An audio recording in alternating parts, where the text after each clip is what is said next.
Il-ġustizzja soċjali mhijiex lussu, iżda hija bżonn kruċjali. Kien dan il-messaġġ li wassal il-kap tal-Partit Nazzjonalista, Alex Burch, waqt li kien qed jindirizza l-konferenza tal-ġustizzja soċjali fl-ogħla istituzzjoni ta' pajjiżna, fejn Alex Burch tenna li f'pajjiżna iridu nippromuovu l-istess opportunitajiet u soċjetà ġusta għal kulħadd. Huwa tkellem dwar l-abbozz tal-liġi li se jitressaq fil-Parlament brabta mas-solitudni. Private Members Bill xprunat mid-deputat Ivan Bartolo.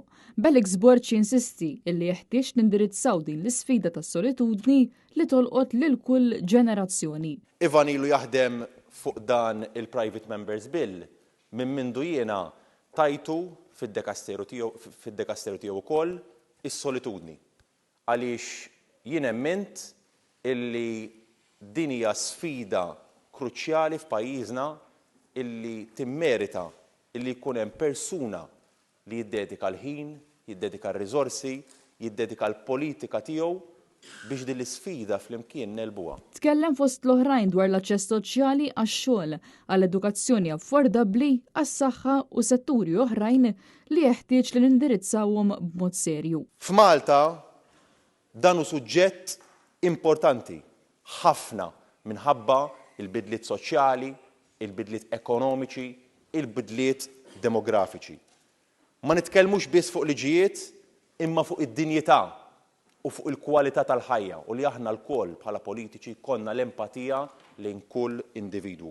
Saħaq li konferenzi bħal dawn huma kruċjali għaliex hemm bżonn li jkun hemm enfasi serja tul is-sena kollha fuq soċjetà aktar stabbli, fuq it-tisħiħ tas-solidarjetà, l-empatija u d-dinjità lejn kulħadd.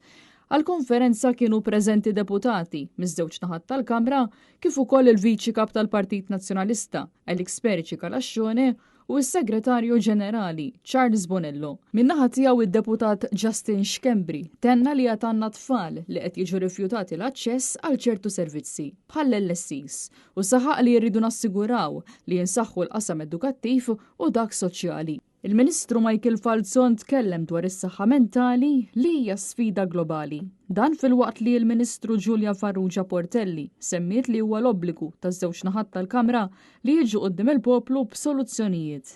Intant qabel il-konferenza li saret fil-Parlament, il-kap tal-Partit Nazzjonalista Alex Burch ħasem fuq id-diesa mmexxija mill-Arċisqof Emeritu George Frendo propju fl-okkażjoni tal-Ġimgħa tal-Ġustizzja Soċjali.